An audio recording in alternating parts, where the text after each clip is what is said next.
Ladies and gentlemen, thank you very much for joining us this edition of Leak Project. I'm your host, Rex Bear, and tonight we have the skeptical psychic with us, Nancy du Tertre. Now, if you'd like to know more about Nancy, check out her website at theskepticalpsychic.com. Self-coined the Skeptical Psychic, Nancy advocates a new approach to psychic ability that combines intuitive imaging with rational feedback. She calls this TSP, a form of tested ESP and clairvoyance. Now, I'm going to read an excerpt from Nancy's website. It is a concept of combining our intuition with our inner voice in order to access information about ourselves and our world that would otherwise remain invisible and matched against our verifiable reality. You don't need to believe. You just need to trust. Call it suspended disbelief if you like. There is a link between our minds and the world around us which is vaster and richer than we could have ever imagined.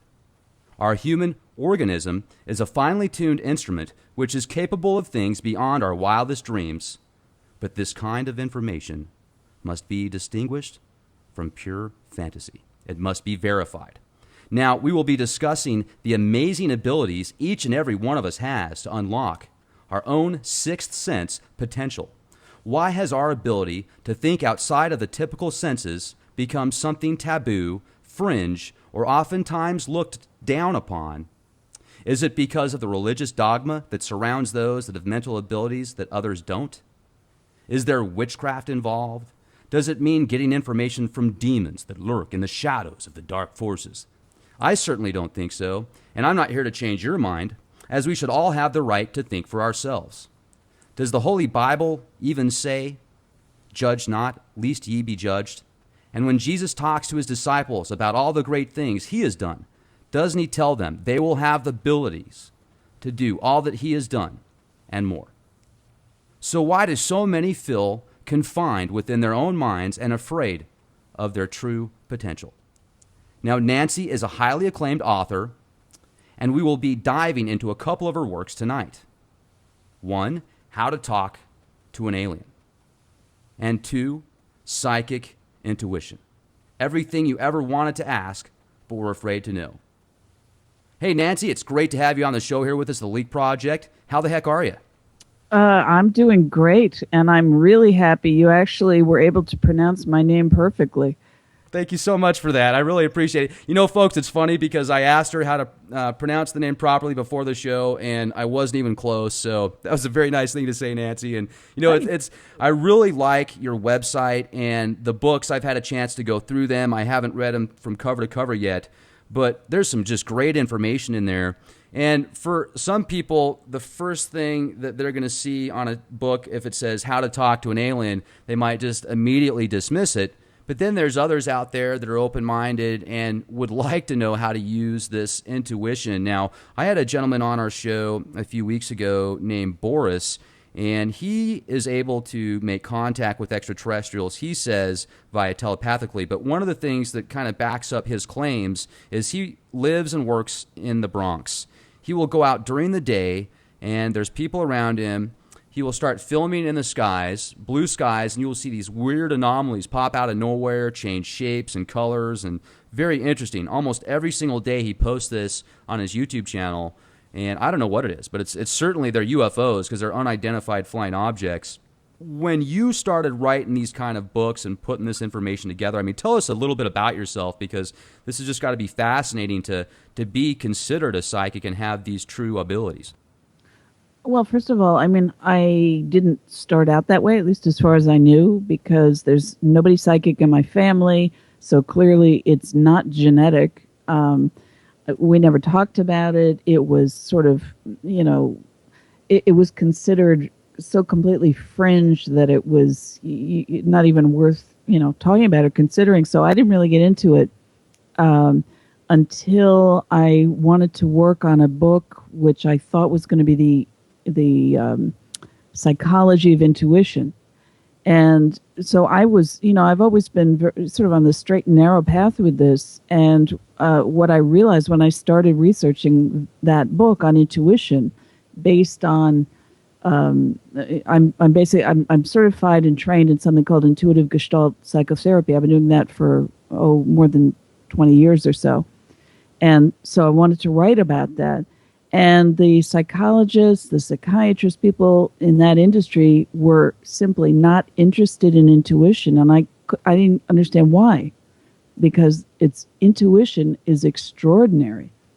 And so I studied neuroscience after that and thought maybe those guys would know something about the brain structure as it relates to how intuition functions. And they not only did they not really have a clue at the time, but they weren't that interested. And everybody was giving intuition different names. They call it empathy, which it isn't. They would refer to as a certain type of like a memory, or a focus, or a transference, or stuff like that. And it just wasn't. So I ended up at that point. I for the first time in my life met a lot of psychics, medical intuitives, mediums, people involved in a lot of these sort of more fringe things, because I figured, well, these guys have got something to say about true intuition, even if they can't say it in scientific words. And then I realized I had to kind of learn how to do it in order to be able to talk about it. You can't just talk about it. It's very, very, very experiential. So I trained for about 10 years with a very well-known psychic detective, and was apprenticed to her for a long time, trained in mediumship, trained in energy work. I've worked with many, many different types of healers. So I'm just trained, and what I have always said to everybody is, if I can do it, anybody can do this. And I do believe we all have the capabilities, but we shut them down. And that's really what I've spent a lot of time trying to show people in a more sort of scientific way, how it is that we shut ourselves down, which we do. And we become blind to amazing things on this planet and in this dimension and in this lifetime. I mean, we live such extraordinary existences as human beings, and it's a shame that we don't allow ourselves to see more than we do. Well, it's, I think, a lot because of just the psychological conditioning. Most people are told at a very young age, if they see something that it's outside of the normal parameters, oh, that's not real, that's a part of your imagination, that's your imaginary friend, etc. I wonder how many people, when they were real little, that had an imaginary friend or something, actually did see something like a spirit or something, and then that was their way to, I don't know. I mean, it's fascinating to think about that. Maybe most of the times it was imagination, but there could have been those few times. And I mean, have you always had these abilities to see outside of the box somewhat, and then it just took you that 10 years to amplify them? No, no, no, no, not at all. I mean, I had a couple of clearly mediumship experiences or psychic experiences, just a few. I can count them on one hand. And I didn't know what they were. I didn't know what to do with them. They didn't make any sense. I couldn't figure them out. And so I said, well, I don't know what that is, so I won't deal with it. So, no, I mean, it's once you start to focus on these things, then you start to see. And by the way, I mean, I taught psychic development and mediumship in New York City and the tri-state area for close to 5 years. And I had a lot of students come in. Some people, I had students in there who had been like amazing mediums for 40 years already. And they just wanted to fine tune a little bit. I had other people who came in and said that they were unbelievably psychic, but that their parents had shut them down, or, people got frightened of them. Like, don't say those things, Don't predict that, someone's going to fall down a flight of stairs, because then, it's your fault if they did. So some of them were too afraid. They wanted to maybe ramp it up just a little bit, but not too much. Other people had absolutely no experience, and they wanted to feel what it was like. And so everybody starts at a different level, and you got to be okay and understand that everybody's got a different level, because I think for too long people have sort of assumed that, either you are genetically psychic or you're not. Period. End of story. So, you have to be open to the idea that you too are capable of doing any of this stuff. Right. And I've interviewed Dick Algeier, Daz Smith, Courtney Brown several times. They're actually kind of been regulars here on the show, and they're really good at remote viewing. Are you familiar with them? Oh, yeah. Okay. And I know that they've done some stuff that's more fringe with the Farsight Institute, certainly. But at the same time, there's been a lot of verifiable evidence to back up what they've done remote viewing on, and I think it's incredible. So when I watch them do their work, you can see they'll actually write it on the whiteboards as they're seeing this, and they talk about remote viewing as you can actually get into all the different senses. You're into remote viewing as well, aren't you? Yeah, I'm trained in advanced remote viewing and advanced CRV. And I trained with Lynn Buchanan, and one of my mentors was Ingo Swan. Oh, yeah. Ingo is awesome. That guy is a legend for sure. Fantastic. I read, I can't remember the name of his book, but I read it a few years ago, and some of the stuff that he was discussing in that was incredible. So how's he doing? Well, he's on the other side, so okay. When did he pass? About 3 years ago. About 3, okay. So, yeah, so certainly a pioneer and a legend, and that's great that he was able to teach you things. And the reason I brought up Daz and Courtney is because they said the same thing. You don't need like this DNA, this special bloodline or something to do these certain things. You just have to learn over a process and amount of time. So how do you teach people if they're wanting to get into this? What's the cornerstone or foundation you would give them so that they could start to expand these opportunities? I am called the skeptical psychic because I am fundamentally skeptical, and I'm skeptical of everything, myself included. Truly, and I tend not to believe myself if I get too, way out there. So, and also, I mean, that's my background. I'm an attorney, so, I go by evidence. And so my little motto, which I slightly ripped off from President Reagan and the DOD, which is trust and verify. And I think that when you're in this field, it's critical. You've got to, right out the starting gate, you have to trust. You have to be wide open to whatever, crazy stuff comes into your mind or through your senses or whatever, and just say, well, okay, I'm not tossing that in the garbage yet. Just because I don't believe it or it seems fantastic or ridiculous or unbelievable, okay, I'll hang on to it. And you allow yourself to kind of explore it and get further into it, and that takes courage. And once you do that, your next step is you have to learn how to remember, because most people have an extremely poor tolerance for remembering nonsense. And that's why most people don't remember their dreams. I remember my dreams from just almost every night. And I've also been a lucid dreamer since I was a kid. But learning how to do that, there's a process. It's a mental process. And we're sort of trained out of it from very young, the way we think about things and categorize things. So once you do that, you allow yourself to be you trust, you allow yourself to accept stuff that seems abnormal to you, and takes courage, you walk through it, you learn how to remember it, and then what you do, at least what I do, okay? And, everybody has their own system for doing this, but the way that I deal with it is I'll take the stuff that I remember, and then I'll really analyze it. Like a left brain function. And I'll really think about it, and I'll interpret it, and I'll try to figure out what it means.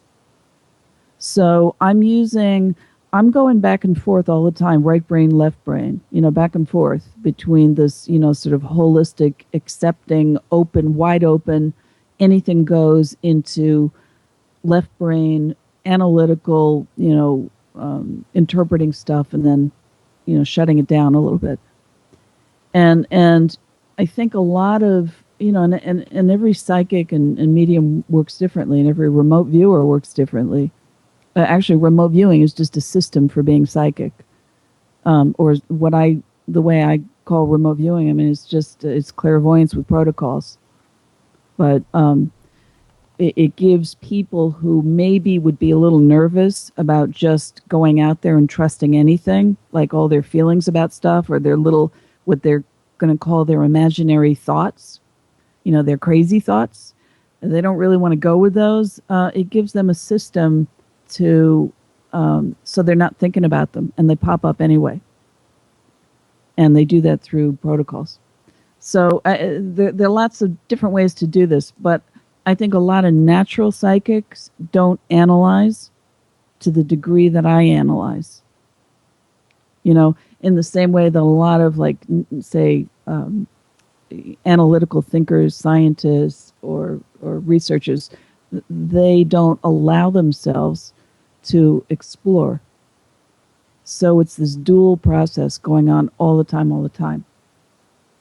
That makes sense? It does. And the protocols that you talk about, are those similar to the ones that the military used when they first started the Stargate program and the spying on people via mind?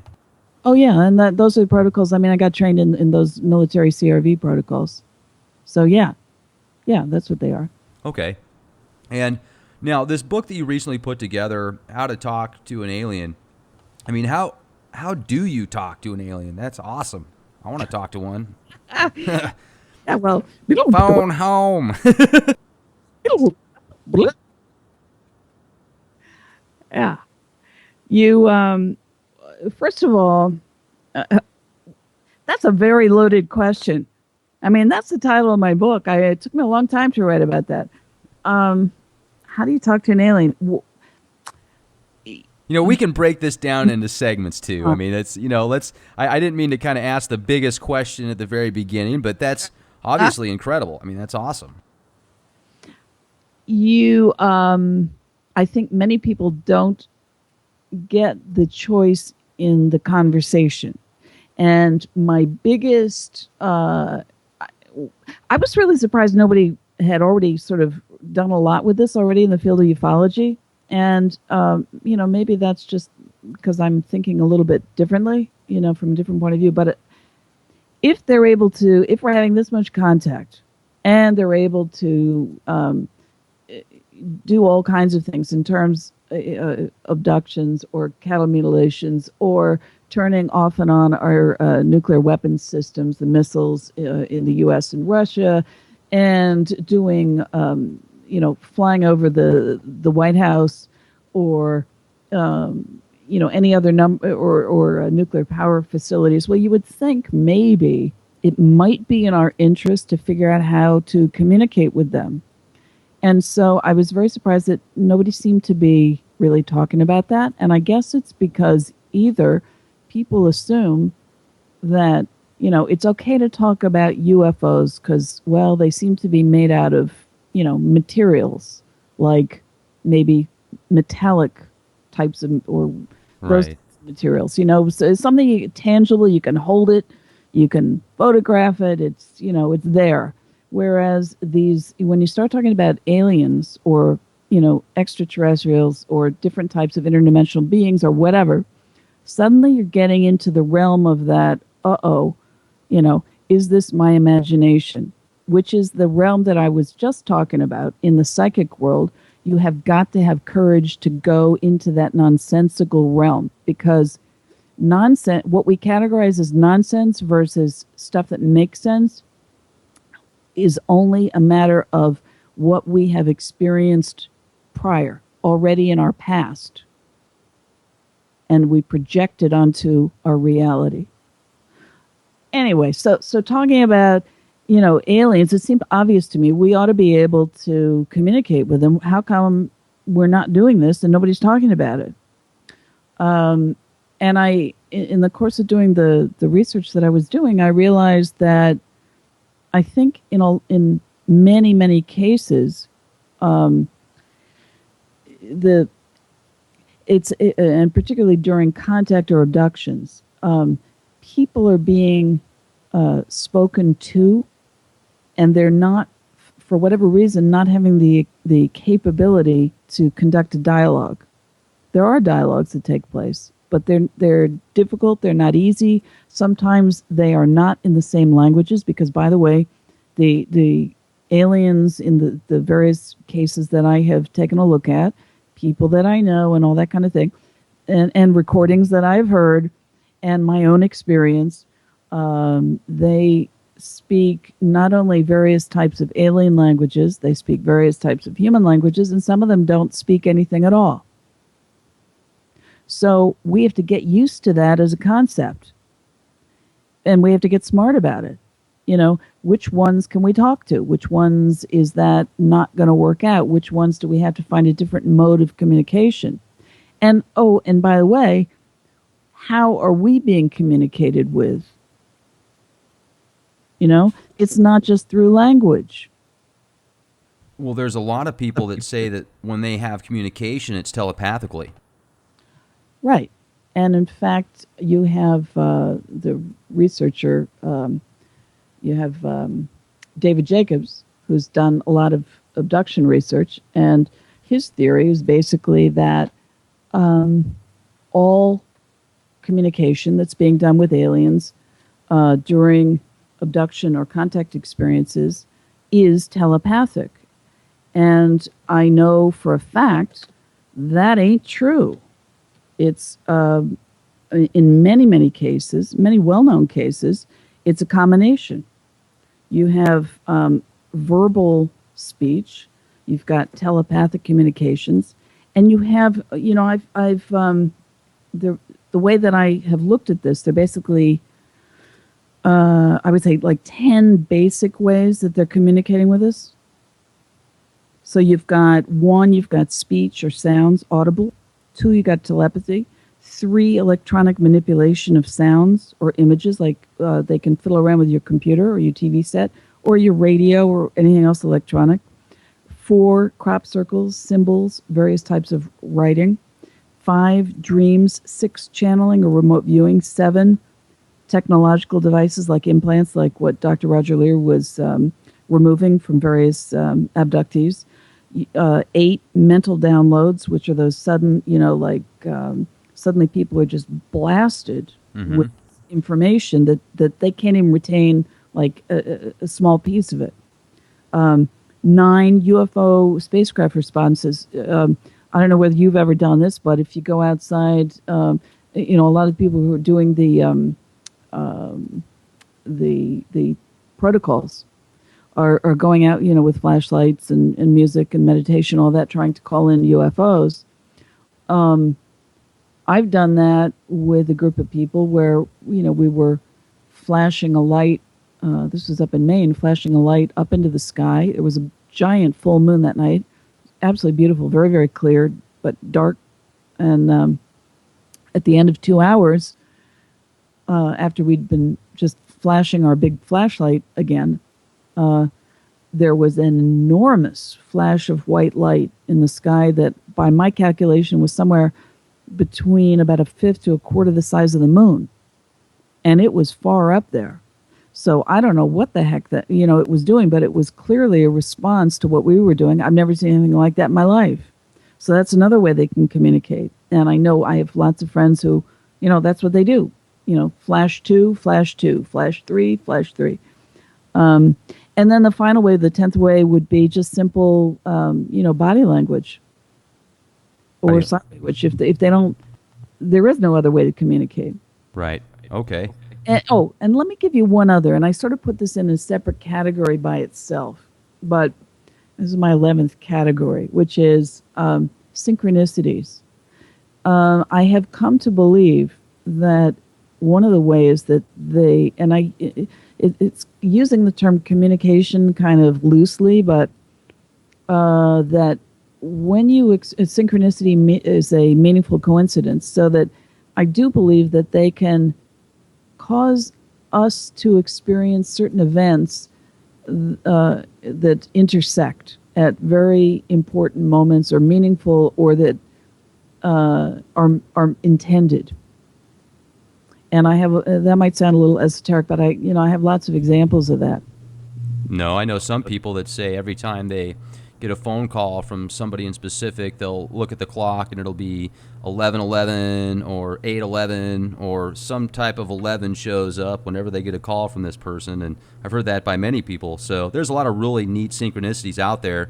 And I think you make a good point. Oftentimes people are like, wow, that's an interesting synchronicity. I wonder why I keep having this.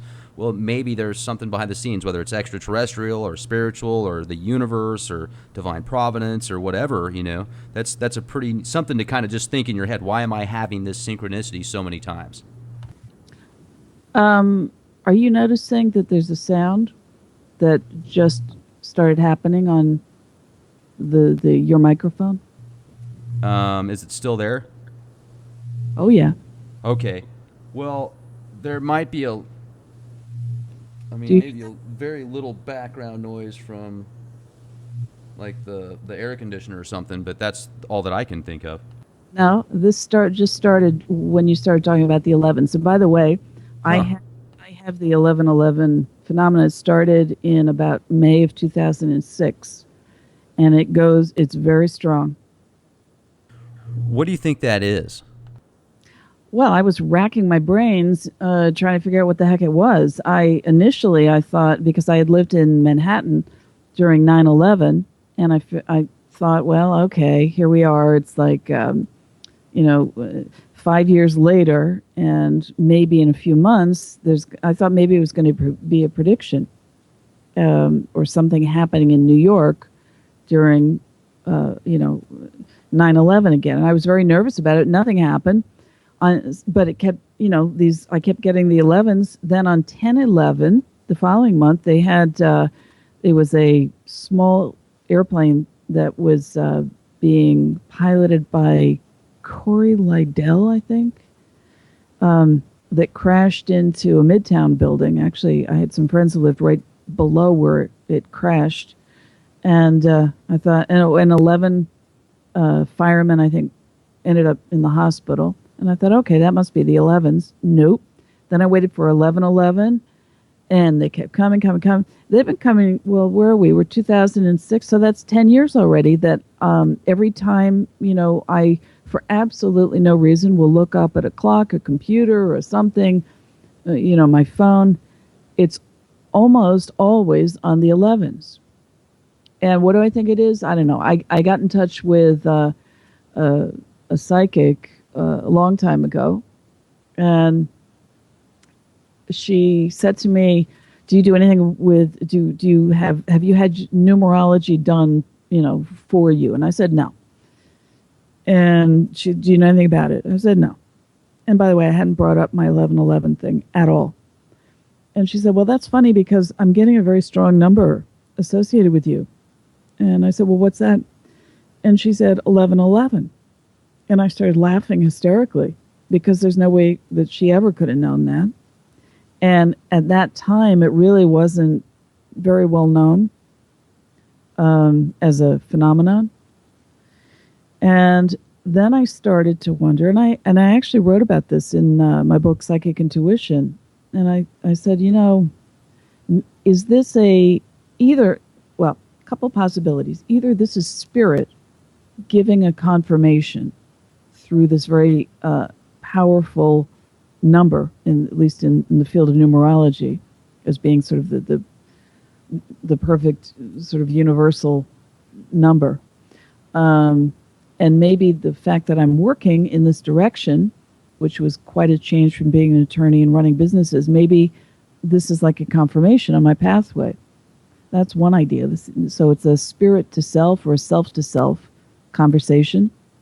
The other possibility that I thought about was, well, maybe this is some kind of, what I discovered was that there are a lot of autistic savants out there that, I don't know if you remember, but there was a long time ago, the original TV judge, his name was Judge Wapner. Oh, yeah. So in the movie Rain Man with Dustin Hoffman, where he plays this savant, Mm-hmm. and he's always shuffling around and he's anxious. And he's always saying to Tom Cruise, who played his brother in the thing, 10 minutes to Wapner, 10 minutes to Wapner. And he always knew exactly when it was. He didn't need a clock. He didn't need anything. Well, it turns out there are a lot of savants out there who can do that. They can measure time down to the second, and they can do it in their sleep. And I don't know if you ever had that experience where you tell yourself the night before what time you want to wake up the next day, and then you wake up at exactly that time. Mm-hmm. Do you do? Oh, yeah.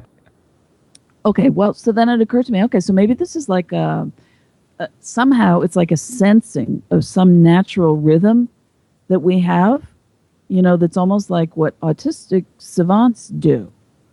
And I learned not only can they measure time, they can measure space. And there are people who can do it to the millimeter. It's crazy. So maybe we're all just kind of programmed in different ways to be sensitive to frequencies. And it may be a sensitivity. That may be what that 1111 time prompt thing is all about. It's funny that you bring up synchronicities because you've mentioned two people or two references towards people that I've interviewed recently, just the past few weeks. Dr. David Jacobs, we had him on here about a week ago. And then we had Dr. Daryl Treffert, which was actually the guy that did the majority of the work with, savants and stuff. In the actual movie Rain Man, he was kind of one of the guys that said, okay, well, the character needs to act like this because he's a specialist. Right. Exactly. And it's funny because I quoted both of them in my book. Wow. Well, once again, folks, hey, those that are listening to this show, these synchronicities have reached a neat point again. And there's a reason I think that people meet at certain times to get information out there.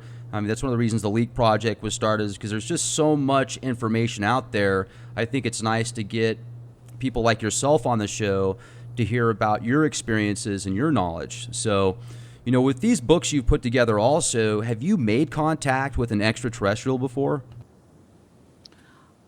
Let me put it this way. Yes, but I don't think, not in the sense of, I don't believe I've ever been abducted. I don't believe I've ever had a face-to-face contact with a full-blown extraterrestrial. What I have had are some kind of bizarre experiences. And I would say the main one, was on June 19th, 2011. Okay, so 5 years ago, basically. I was at a local movie theater here in New Jersey, and 5 minutes from my house. And I was there with my daughter. We go to see Woody Allen's Midnight in Paris. And it turns out when we leave the movie theater, which was 11:45 p.m., it turns out we're the only people in the entire movie theater. Nobody else was there, which was weird. I mean, I don't even remember seeing anybody working there. It was just empty. And we go out into the parking lot. We're heading towards the car, and it's in sort of a mall. So it's a big, flat parking lot area. There are no cars, nobody. It's next to a highway. And my daughter points up in the sky, and she said, "What's that?" And I look up, and I see about 20 to 30 orange lights. And I had no clue. I don't know about you, but I don't normally see orange lights in the sky. I don't think I ever had before. And they were about 500 to 1,000 feet up. They were about a half a mile away. And I'm very good, speaking of being good with measuring time, I'm also pretty good with measuring space. And I thought, well, is somebody beaming something up there that's bouncing off of some clouds? But nobody was beaming anything. There weren't beams of light coming from any direction. And it was not a cloudy night. There was very, very, very high cloud cover, but not low cloud cover. And it was pitch black out, and we're staring at this thing. And eventually I could see that it was in the shape, there was a craft, it was the shape of a boomerang, and it was the size of a football field. And my daughter was really panicked. She said, "Come on, let's go. And I said, "No, I have to see what this thing does." I had no clue what this was. And I was not interested in UFOs. I was not interested in ufology, certainly not interested in aliens. In fact, I even wrote in my book, Psychic Intuition, I said, you know, I've been through enough things now. I have seen, heard, smelled, and felt ghosts, you know, with my physical senses. So I'm okay with accepting that What do they smell like? well, the one ghost, well, they can smell like many things. They can smell like the most common things would be, you know, smoke, you know, like cigarette or cigar or tobacco, or various types of perfumes or flowers. The one that I smelled, along with about 6 other women, was actually during we were doing a psychic detective work, and we had been handed a piece of paper. We weren't allowed to see what was on it, and we were supposed to try and figure out, well, what's this case about? And immediately, the entire room, as far as I was concerned, started to stink really bad. And it wasn't manure. I thought maybe it was the kitties that this my teacher had in her house, but they never did anything. Plus, it was very sweet smelling. It was a summer night outside. And there was nothing. But it was stinking really badly. And I mentioned it to some of the other women, and they said, "Yeah, whatever that is, it's bad." And I realized it was the smell of, like, what, you know, when you have a squirrel or something that gets stuck in the walls and it dies, and then in your room it smells like death. Well, that's what this smelled like. And I thought it was bizarre. And I had actually had, I think, an entire conversation with somebody like that day or the day before about, I was wondering what a psychic smell would smell like. Like, how would you know the difference between a real smell and a psychic smell? And what I realized, because all of these women smelled it, but they smelled it, they thought it was coming from different directions, but we all knew that it was expanding. And my teacher had been in another room. She smelled it in there, which would have been impossible. And it wasn't coming from the floors, it wasn't coming from the ceilings or the walls, it was in the center of the room. So the difference between a real smell and a psychic smell is the way that it moves. It expands and then dissipates in a way that a real smell doesn't. Even though when you're smelling it, it smells exactly just identical to a real smell. Turns out, long story short, the case, once we looked at this piece of paper, the case we were working on was a case of a local college kid who had gone missing. And we found out 2 weeks later, I think, that his body had showed up in a Pennsylvania landfill. His body had been thrown into a dumpster and then ended up there. So it was quite clear that that was his clue to us, was his essence translating into a certain smell. That's pretty frightening and also incredible at the same time.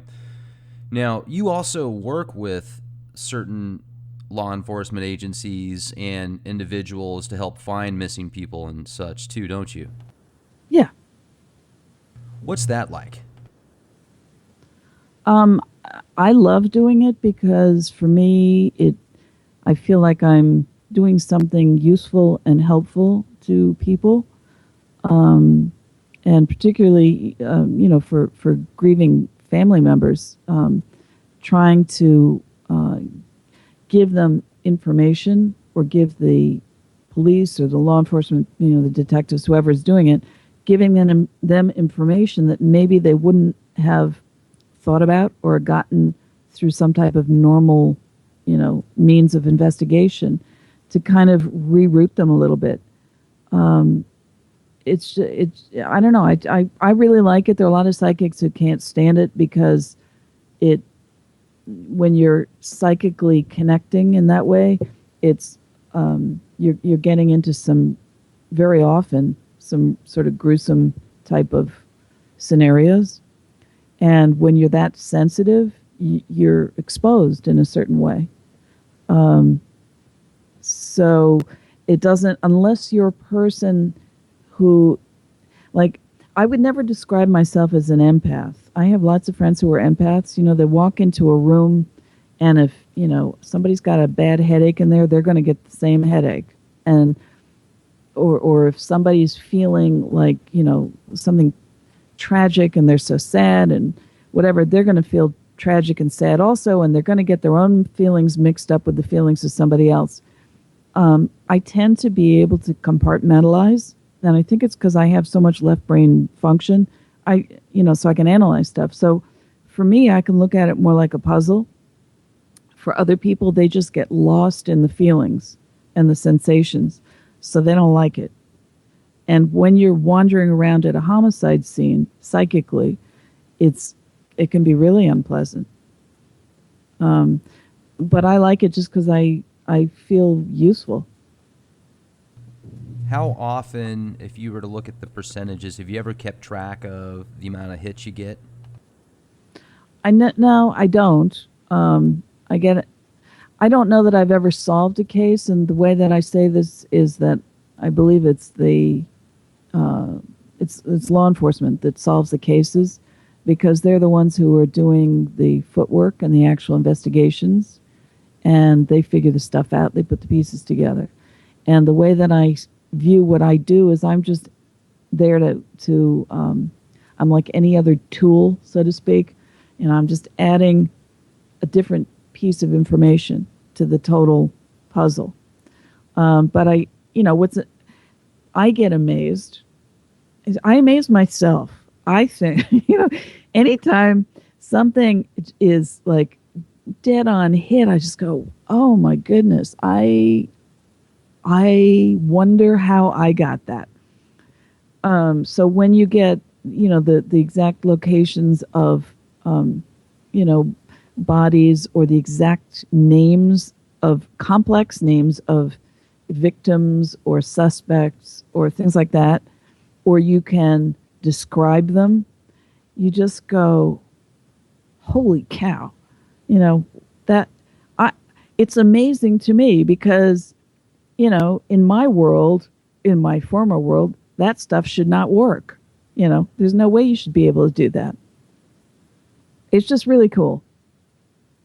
Well, and then you said you've been 10 years studying and basically doing different practices and stuff like that. You went through the protocols, but let me ask you this, like when you actually, if you were to say, okay, here's one exercise that you can take to get to the point of being able to start communicating and doing things outside of the typical five senses, what would you say those one or two steps would be absolute crucial to make it happen? To become psychic in that sense, well, first of all, you got to realize that we are every second of every day, so 24/7, we are being bombarded every second with, I believe it's 11 million bits of sensory data. We are only consciously aware of between 16 to 40. Okay, so what happened to the other 10 million, 990, you get my point. That information is reaching us, that sensory information every second is reaching us, but we're not conscious of it. So the whole idea is to sensitize yourself to every little nuance of what could be a piece of sensory information about your environment. Because, as human beings, our five senses, we rely on them the most because they are the most critical to the survival of our individual biological entity, which is us. So we need them, we pay attention to them.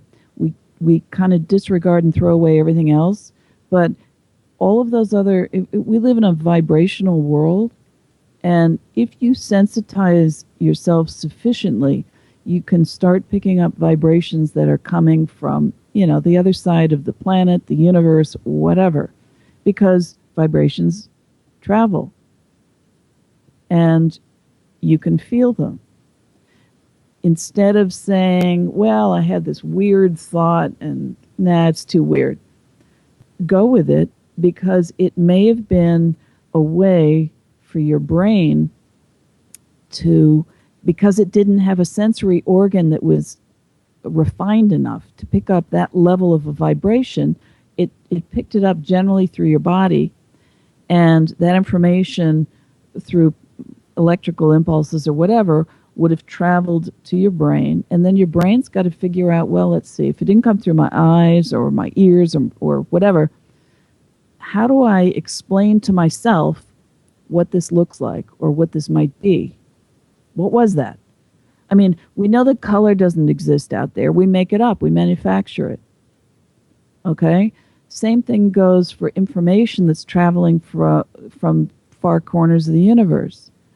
Our brain has to figure out a way to translate it for us. So I believe that it translates it into a kind of a language that we understand, and that's the language of our eyes, ears, skin, nose, mouth, even though it didn't come in through any one of those organs.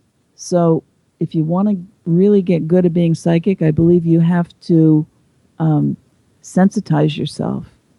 And the way you sensitize yourself is you realize that all those weird little things that you used to think were thoughts, that were little crazy fantasy thoughts, in all likelihood, they are it's information about the world around us. It's sensory information. It's not little private fantasy thoughts. Have you ever accidentally tapped into somebody's mind and been able to kind of read what they were thinking or hear what they were thinking? I'm sure I have. Yeah. Yeah. And that's the whole idea. I mean, people are deathly afraid of the fact that, you might be able to read their mind. And all of our thoughts are out there. All the information is out there. My mother she's a very nice person. Everything is polite with my mother. I mean, politeness is top priority with her. But she's also extremely judgmental. And I used to say to her, because she would think that if she was just polite to somebody, they'd never know what she really thought about them. I said, Ma, it's completely obvious. I mean, your judgmentalness is out there. So you can't hide. There is no place for people to hide. And a lot of people get frightened by that as an idea. But it's true. And if you're psychic, you know. Right.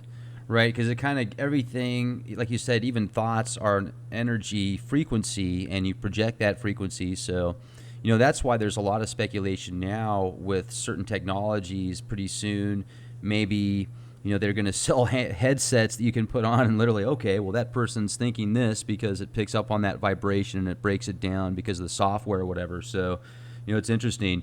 Now, like, as far as I'm going to jump back to TSP. You say, what is TSP? And it basically explain how it's proving certain points with ESP in conjunction. Could you describe some of the ways that you say this proves it to be without a shadow of a doubt accurate? Okay. There's always, and even in the field of remote viewing, I think one of the biggest stumbling points was always how do you. It was the judging process. How do you decide whether or not the stuff that somebody said was accurate in referring to a very, very specific event? And sometimes the information you get is vague, or scattered, or it's mismatched in terms of time and space, or whatever. So you have to assemble it the right way, and you have to be I think you have to be liberal in terms of being a judge. One of the things I always appreciated about my psychic detector teacher, Nancy Owen Weber, was that she never dismissed anything that we said. And at first I thought, well, yeah, that's really sloppy. Come on, you got to be, let's be really rigorous here. What are you doing? And then I realized there's a point to that. because when you in allowing yourself to experience these funky, nonsensical, out of the ordinary types of thoughts, which I'm going to call psychic, um, and give yourself permission. And my biggest stumbling block was always I really didn't want to make a fool out of myself. I didn't want to look like an idiot because I like to research everything, but you got to get it out there, and then once it's out there, you don't want to face ridicule or judgment. And what I always appreciated about what she did was that she would be very accepting of what we said. I'll give you an example. There was we were working on a case once. We had no information. We were handed a blank piece of paper, or no, it was a piece of paper with something written on it, but we didn't know what it was. And so after we all got our psychic impressions, she goes around in our group and one by one says, "Okay, what did you get? What did you get? What did you get?" And everybody got something totally different.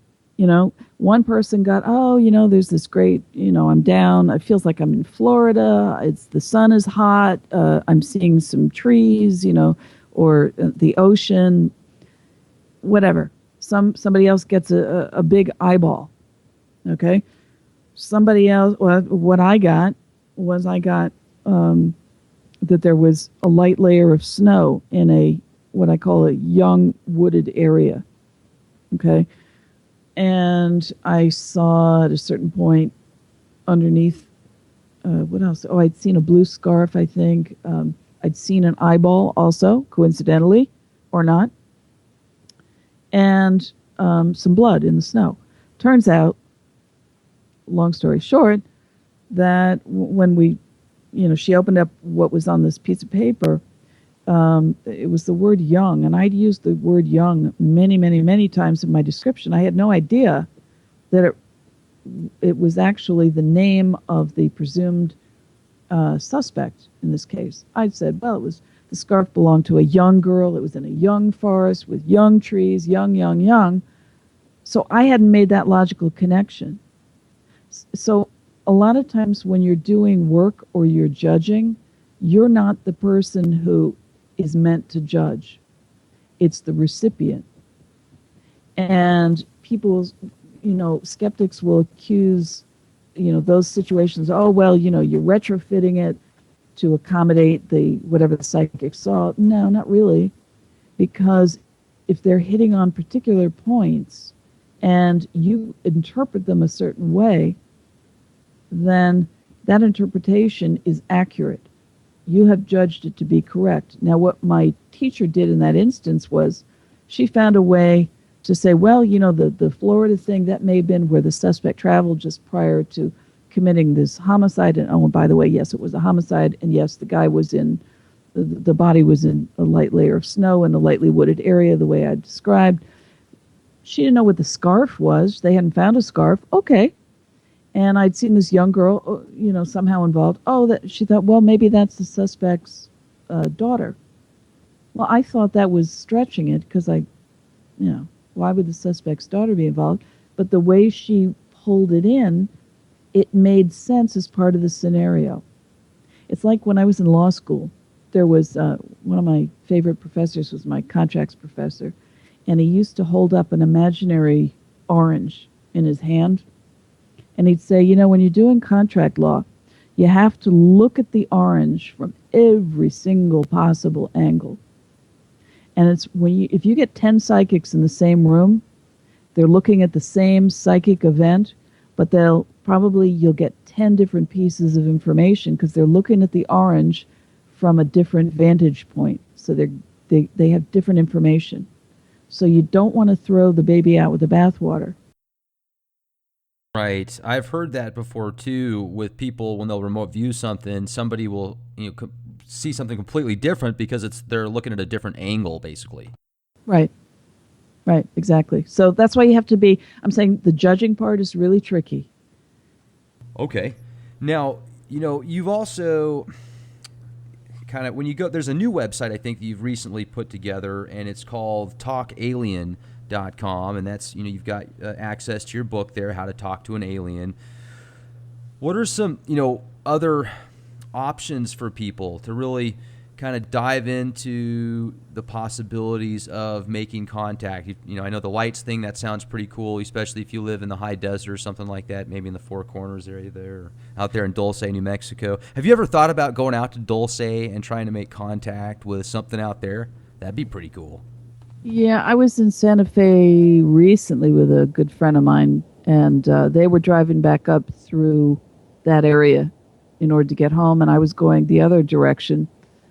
And I have about zero desire to go there. I mean, truly zero. And You want to get abducted by reptilians? my friend who went through there, no, and let me tell you something. Okay, so ways that there's contact with different types of communication. All right, I had a lucid dream, and I have talked about this before with people. It was, and when you have a lucid dream, it feels different. You just know somehow it has a level of what feels like a reality to it that other dreams don't, and very often they're verifiable. My grandfather once came to me and told me basically to go get my eyes checked, and I had, for the first time in my life, symptomless glaucoma. He's probably saved my eyesight. And he came to me in a dream that was lucid. Anyway, that's one example. But anyway, so I'm in this lucid dream. I'm driving my car about 5 blocks from here, and I'm waiting for a friend of mine. I was like going to pick my friend up, and my neighbor. And I'm waiting in my car. I'm in the driver's seat, and the door opens on the passenger side, and she doesn't get in. A reptilian gets in. And I look at him, and he looks at me, and I'm thinking, oh, no. And in the time I'm thinking, well, what I really ought to be doing is making a run for it, jumping out my side of the door, I realize that our gaze is mutually interlocked. He's looking at me and I'm looking at him, and it's locked. And then I realized that he's been able to lock into my brainwaves, and I can feel it. And it feels like somebody put like a clamp, like a wood clamp, on your brain and then squeezed it. And then I'm thinking, well, it's not good. I'm doomed. Whatever this is, it's not good. And then I started thinking, well, you know what? I'm a trained psychic. What was the point of doing all this if I can't figure out what to do in a situation like this? And so what I did is I sent what I describe as like a plasma ball of energy through our interlocked brain waves, which felt in some sense almost like a connecting wire, and blasted him. And I broke that connection, and I woke up. I think that was some form of contact, even though that might sound peculiar. And by the way, I didn't finish my story about seeing that big UFO. After that, my daughter and I began to receive phone calls, phone call interruptions, and mechanical, cold-sounding voices. You couldn't quite make out what they were saying. Mostly male. We could both hear it, but we couldn't hear each other. Once, one of them said my daughter's name, and then whenever they were done with their weird vibrational speaking, they were clearly trying to speak, it would hang up both of us. And then neither one of us could call each other back for 5 or 10 minutes because the phones would just ring and ring and ring. That started to happen with her, with some of her other friends, and me with some of my other friends. So I believe that was connected. On a different occasion, and I don't know whether I'm, want to bore you with a whole long story, but... No, this is great. Okay. My daughter and most of these experiences seem to happen with me and my daughter. I don't know what that's about, but it is what it is. And at this particular point, I was driving my daughter to look at colleges out in Pittsburgh, and I took my son, who was very young at the time, and I'm driving, and it's about an 8-hour drive, 7 or 8 hours, very boring. And I got into the Allegheny foothills, which is about 2 hours outside of Pittsburgh. Kids are asleep, and I'm really bored, and I'm thinking, and it's sort of dusk, and I'm thinking, if UFOs exist, now's a great time for you guys to show up. That'd be entertaining. And they don't show up. We finally get into Pittsburgh. We get into our hotel room. The kids watch the Curious Life of Benjamin Button, which in retrospect I thought was very interesting because that is also like Midnight in Paris. It's a movie about time going backwards. And I go to sleep. Middle of the night, my daughter, who's sometimes a sleep talker, but she's never said anything, she sort of says one syllable, taste of blah, blah, blah, blah. And she all of a sudden sits bolt upright. Her eyes flip open, and she's looking straight ahead, and she says, I mean, forget about the grace. I don't know what you humans mean by grace anyway. And she falls back down, and she's sound asleep. And my heart's pounding. I jump out of bed. I find a hotel pad of paper. I write down exactly what she said. And then the next day I get up and I say, what does the word grace mean to you? And she said, oh, you mean like grace, saying grace at Thanksgiving? And I said, yeah. Anything else? And she said, oh, you mean like a ballerina has grace? Yeah. Anything else? She couldn't really think of anything else. And I said, okay. I said, by the way, did you have any strange dreams last night? And she said, oh, yeah, I had the weirdest dream. I dreamt space aliens came and they got me. And they said, you have to come with us on our spaceship. And they took me off into some other galaxy. And I was having a great time. And then they said, well, now we got to take you back. And I didn't want to go. So they brought me back. And I said, do you remember what the spaceship looked like? And she described it. And I said, well, that's interesting because I dreamt about the same spaceship last night, only I was watching it fly away. Well, that's pretty powerful testimony right there. So what was this spaceship looking like? It was a disc shape. It was a sort of a bubble top.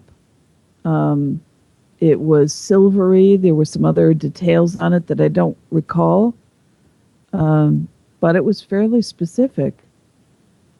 And she and I had never discussed UFOs before. We'd never discussed aliens. I kept all of my work, and at that point I wasn't interested in them anyway. So, I thought that it had to do with something else. I thought it had to do with what I had been doing the entire previous day, which of course I did not tell either one of my kids, which is I had been speaking with a demonologist because I had interviewed the top exorcist at the Vatican who had told me that he worked with certain types of psychics called charismatics. And I was trying to figure out what the heck is a charismatic and what the heck is the Catholic Church doing working with psychics. I thought they weren't allowed to do that. And it turned out a charismatic is somebody who has charisms. Well, what's a charism? And it was incredibly complicated. So this demonologist was sending me all this Vatican literature, and I'm reading through it finally at the very end, and I realized charisms are things like prophecies, laying on of hands, speaking in tongues, things like that. In other words, and the simple definition was a grace. Okay, so you go back to what my daughter in the middle of the night is saying. I mean, forget about the grace. I don't know what you humans mean by grace anyway. So at that point, I'm thinking, oh no, the devil has gotten into my daughter and he's using her vocal cords to talk about, forget about the grace. And I'm thinking, that's very creepy. But then people said to me years later, well, how do you know that it wasn't grays? Which you mean? That's what I thought you said at first was grays. I mean, forget about the grays. I don't know what you humans mean by grays anyway. I mean, what kid speaks like that? You humans? Right. That's exactly what I thought, though, when you said that at first was grays. I didn't know you said grace. Yeah, well, and there's one of those weird overlaps. And now that I'm in this field, I find it more and more all the time, which is, boiling down to that question, which is good and evil, demons and angels, aliens and aliens. And I think that that's a subtlety that as human beings, we've got to, or an ambiguity that we've all got to get comfortable with, even though we like to make things black and white. I've read the Bible many times, and I'm not a religious person. I'm definitely a seeker of the truth and knowledge, and I'm trying to find out what's really going on, and that's, one of the reasons the Leak Project was created. But when you look at some of the scriptures, it talks about like the book of Enoch, the fallen angels, the Nephilim, the Watchers, and the way it describes to me is I think of them, if let's say you had never heard of religion or weren't grown up with any type of religious or dogmatic background, and you were to read that, but you knew about science and technology and just everything else, I think that most people would probably look at that as some type of ET, somebody coming from somewhere else with advanced technology. And these fallen angels, I often wonder, were maybe these people that just didn't agree with the mainstream, and they were shunned down from the heavens and looked at as these horrible people and these fallen angels. Well, maybe in reality they were just people like you and I. They just didn't agree with the norm. I don't know. What are your thoughts about that? I think that the more that I understand about UFOs, aliens, alien technology, disinformation, and all of those different angles, the more I can appreciate that we have really, in almost all likelihood, been visited multiple times, many, many times throughout our history. I just read something really interesting the other day. I was reading about Japanese parahistories, which are the sort of the equivalent of the Book of Enoch, but in Japan. Where they have they call them the kami, which were the sort of the polytheistic version of gods that ran the universe, and some of them sort of assumed these sort of human forms. Some of them became the ancestors of the emperors later, and that kind of thing. But they would keep these histories in these ancient texts in the temples. And at some time, sort of in the early unwritten part of Japanese history, there was a big influx of immigrants. I think it must have been around the year 600 AD, if I'm right. I could be wrong about that. But a lot of them were, Chinese immigrants that came over. But then there was a group that came over that were quite different, and they were Hebrew. They were Jewish in origin, and incorporated into these Japanese mythologies or religious stories, whatever you want to call them, names of particular kami, and I've forgotten the name of them. Turns out if you trace the name of that god or that kami, it gets traced back to the identical name of whatever that big shrine is in Mecca that everybody is always walking in a certain direction around.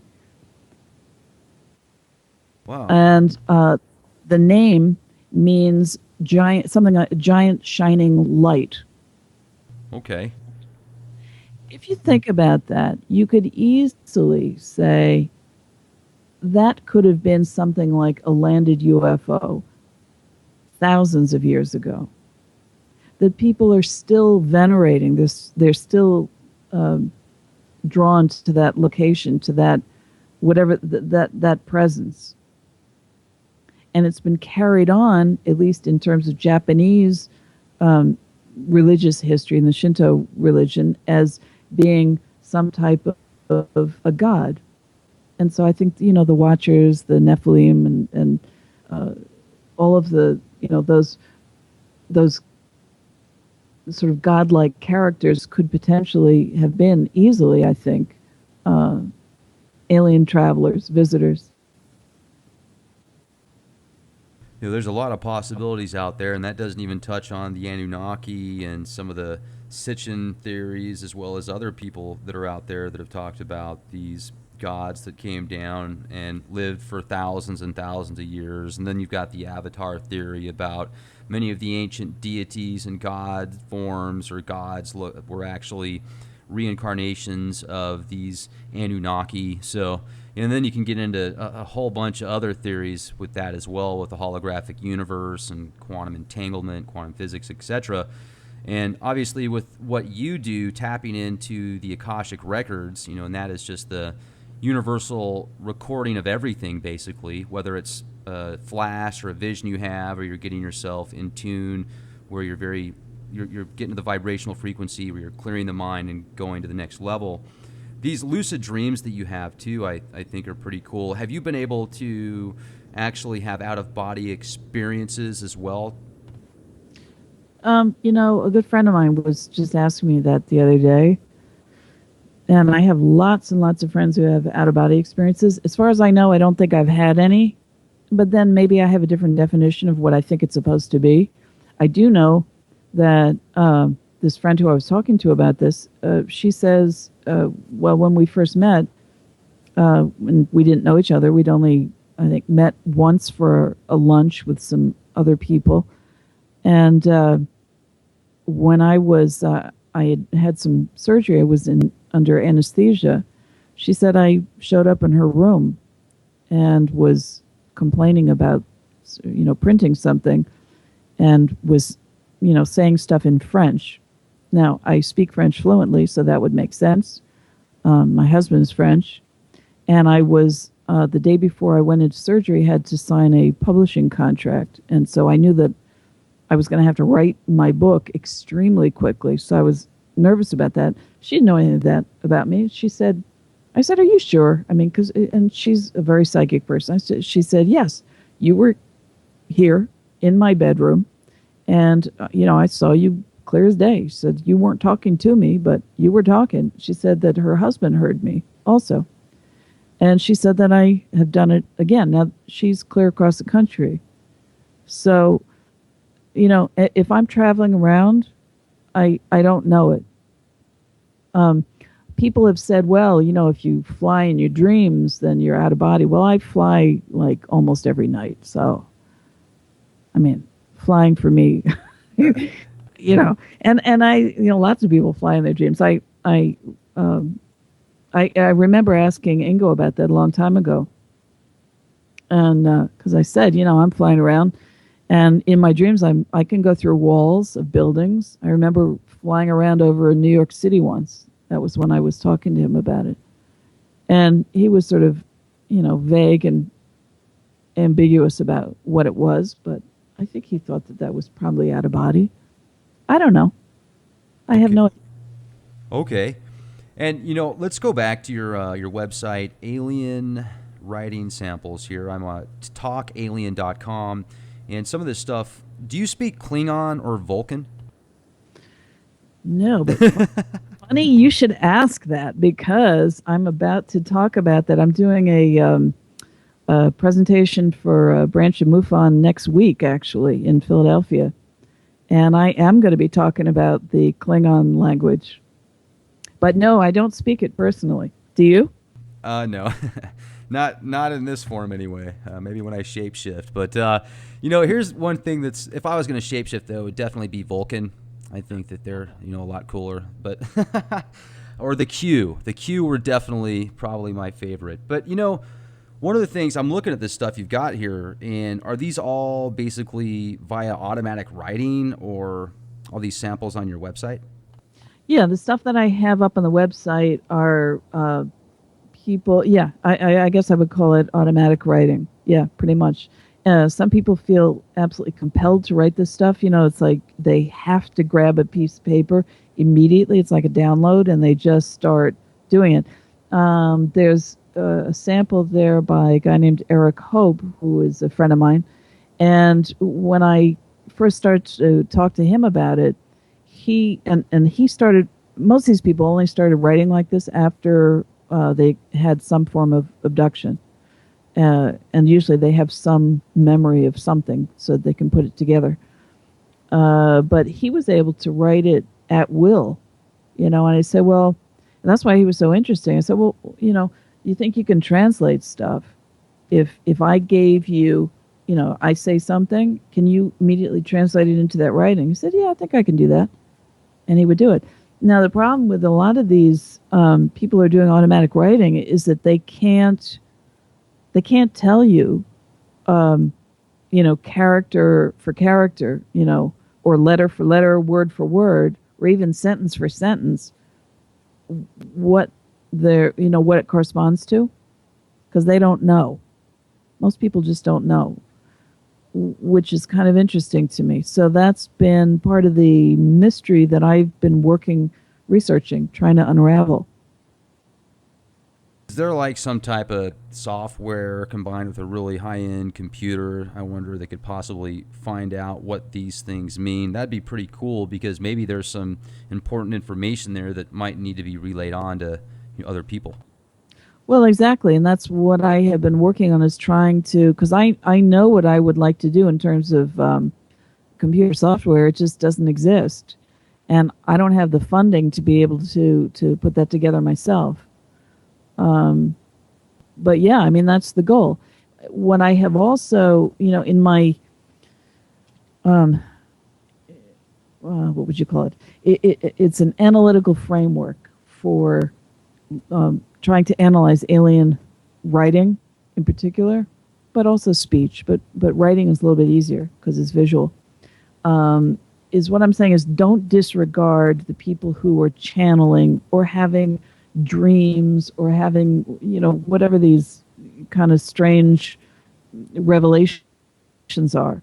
Don't throw them out and say, well, they're just nuts, and add them back into the equation. Take anything if you've got writing from an actual artifact or a letter, a real one, like an alien letter, and I have them. I have them in my book, How to Talk to an Alien. You take those, you match them up with memories of, usually people who have been abducted, who can remember little snippets here and there. They remember seeing maybe certain writing on a doorway or on a piece of, some artifact that they're looking at, but they don't have it anymore. You know, so you compare it to the memories, the artifacts, the memories, and then compare it to the channeled writing or the automatic writing. And once you start to do that, you start to see that there are tremendous similarities across the board.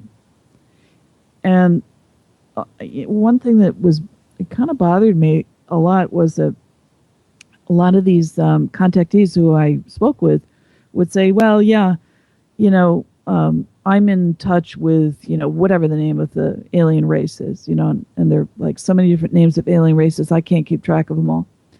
And they say, but the aliens are telling me that I'm special, I'm the one, and I'm the basically the Earth's ambassador. I'm the only one they're going to talk to. Well, that's great, except I heard that from almost everybody, which made the whole thing a little bit suspect to me. And then I started to realize there's a way to gauge whether that's accurate or not. I mean, it could be that we're dealing with so many different species of aliens that that's possible. Okay? The other possibility is that maybe these people are being pulled around by the nose a little bit, being so that they perform properly, to transmit information properly. But it could be that their language is identical to somebody else's language, which is what I'm finding. That's another thing too, is you've got that 100 monkey syndrome, where even if somebody isn't seeing it physically, like, once again, everything that you think is out there somewhere, something else might be tapping into that, someone else might be picking up on it, so then they're writing the same thing. Now, how much disinformation do you think is out there on the ET phenomenon? I mean, what is your take? Let me step back here for a second, Nancy. What is your take on the reptilian theory of an ancient race that came down or has been here all along and basically controls the politicians at the top levels and the elitists, or maybe they're even tied in with these bloodlines, and some of them are shapeshifters that David Icke came up with that main theory many years ago, or he was a big part of it, I would say. What is your thought about that? I try not to have any thoughts about that because I don't like that thought. It is, given, how extended I view the possibilities in this universe, to me, it's a possibility. Given the fact I had that dream, it's a possibility. I've spoken with contactees who say the reptilians are just lovely, and I actually, at one of my presentations, I had played a clip that a contactee had made of her trying to do the reptilian language after she was dreaming about reptilians and then had been asking them to speak their language. And they said, well, it's too complicated. You'll never be able to do it. She said, please, please, please. And then one of them apparently said, okay. And when she woke up, she turned on her the recorder on her phone and started doing this weird language of kind of like guttural clicking, kind of like that. Wow. That reminds me of The Fifth Element when those things came out. You remember that movie? No, I didn't see it. They sounded just like that when they talked in their native tongue, and they were these big, like, reptilian ogre-looking things that probably weighed about 400 pounds and had really cool laser technology. Well, there you go. That was really cool. That was wow. That was almost. I'm sure you're. No wonder you're good at different languages, Nancy. Well, I do. I speak French. I speak a little German, a little Thai. So, and I can recognize a lot of languages. And I can recognize, the really cool thing I learned is that aliens speak in accents. They have accents. And once you learn what their accents are, you can figure out a lot about where they're from, how long they've been here, and who they're dealing with. There was one of them, and just real quick, was there was it was called the W56 Friendship Case, came out of Italy in the 1950s, and it was contact between a little town in northern Italy and an entire collective of aliens, all different types of aliens. And they lived apparently in this 200-mile-long underground base beneath the Adriatic Sea. And these aliens were communicating eventually with top-level politicians, industrialists, scientists, not just the local townspeople. But anyway, there was one of them who this alien spoke with he spoke English, but with this really weird accent. And turns out that he had learned how to speak English from listening to old tapes of Mussolini speaking. Or not English, it wasn't English, it was Italian. He was speaking Italian, but with a Mussolini accent. And I thought, oh, that's so interesting. And I imagined that it would be like, if we're listening in English to like an old movie, say from the 30s or the 40s, and they're talking like this, and they say things in a totally different way, and it's a little bit sharp, a little bit nasal. And I imagine that that's how that alien was speaking Italian, because he didn't know any better, And that gives a big clue as to how long he had been interacting with humans and where. That makes me think also, we were talking about Dr. Jacobs. He says that the majority of the people that he hypnotizes and does regression sessions with that have said they've been abducted, it's a part of some hybridization program where they're trying to bring people in clandestinely that have part DNA for them, etc. And they're showing these ETs basically what it's like to live a regular life. Okay, so if you're walking down the street and there's a red light, you make sure to stop there so you don't get hit by a car, stuff like that. And what you just said makes me think, maybe there could be a part of that could be true. Now, I don't think that everybody that's been abducted, though, was abducted just so they could teach somebody how to go to the bathroom or open up a refrigerator. Yeah, I've heard all of that before also. And, maybe there's some truth to that, but my sense is more, us being educated than them being educated. You don't feel that they are, or not they, do you think that there's some specific factions here now, though, that have some very powerful influence that do not have our best intentions at heart?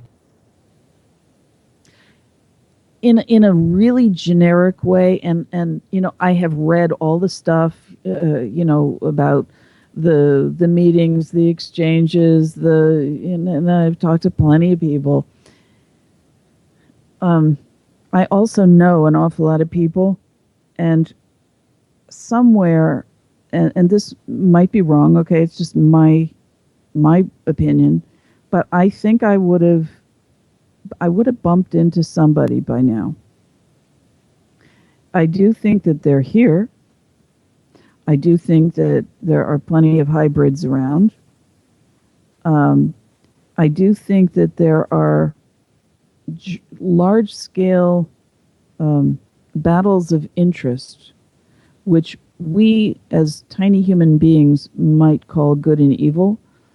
Um, the battles of interest for, this planet, our species, the survival of different species on this planet, all kinds of things.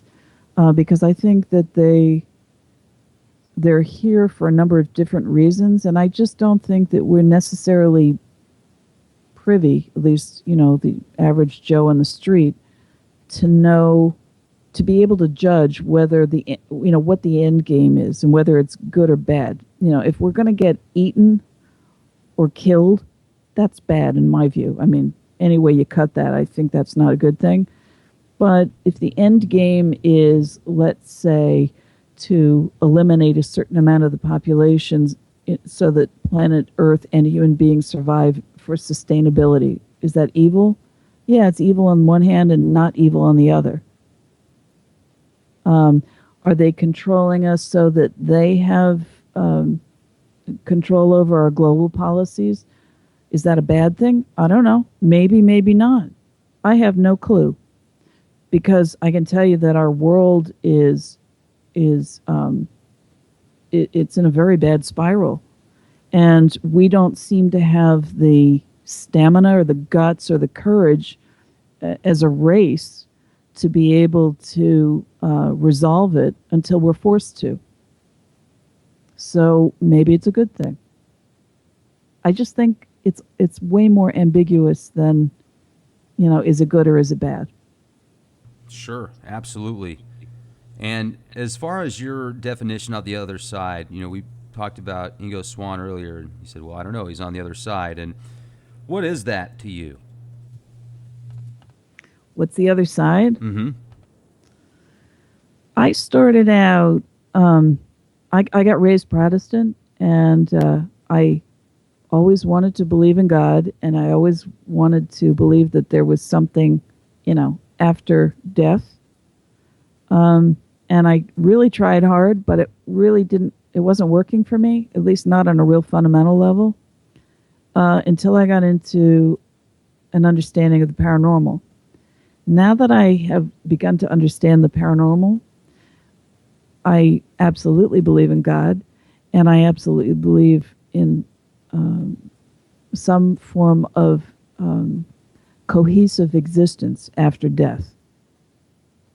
And I guess when as I said, I've experienced the spirits of deceased people with all of my senses. I've experienced them through a form of, I guess you would call it telepathy also. I've gotten information that I've been able to verify. It allows me to understand that there are overlays of existence, and that I don't believe that we disappear. I think that's always been my greatest fear, but I don't believe it anymore. I think that we continue on in some cohesive pattern. It's very difficult to stop energy. I haven't heard of any information whatsoever that says energy dies. I mean, some form or another has to continue to flow, and the cycle should continue to go on. And that's a pretty cool approach. I certainly appreciate, Nancy, your real balanced presentation that you've given us here at the Leak Project. And for those that have had an opportunity to listen to this show, I'd highly recommend checking out the Skeptical Psychic talkalien.com. Also, if you're interested in some of these alien writings, go to talkalien.com. And one question I was hoping to ask before we close out tonight, Nancy, was, if you can communicate with ETs and if you've seen spirits and had multiple sensory perceptions when you've been in connection with ghosts, how would one make contact with past loved one? You send out the telepathic message. You send it out. You send out the intention. Intention is key to doing all of this kind of work. With any type of psychic, clairvoyant, mediumship, any of that. And then you have to ask for certain type to receive the answer in a format that you're going to understand and get. Because if you're not really comfortable being, a clairvoyant or a telepathic person, you might miss the response. So ask for it in a particular format. Like ask them to show up in a dream, or a lot of people do stuff with they'll ask them to manifest in terms of pennies showing up, or birds or butterflies or feathers or things like that are tangible, because a lot of people need something tangible. Ask for it. And most people I think you can connect with, and then you also have to be patient. You got to wait. I think that spirit energy takes a lot of power behind it, a lot of energy in order to travel, let alone manifest or answer. So give them time. And I do think that you get answers. Cool. Well, Nancy, it's been great to have you on the show with us here at the Leak Project. I certainly wish you the very best, and hopefully we'll have the opportunity to speak to you again sometime. Thank you. I really appreciate the opportunity. It was really nice. Thanks. You're very welcome. And once again, folks, make sure to subscribe to our YouTube channel, youtube.com/clandestine Time Lord. Our website, leakproject.com. Stay safe and be the change you want to see. This is Rex Bear. Good night.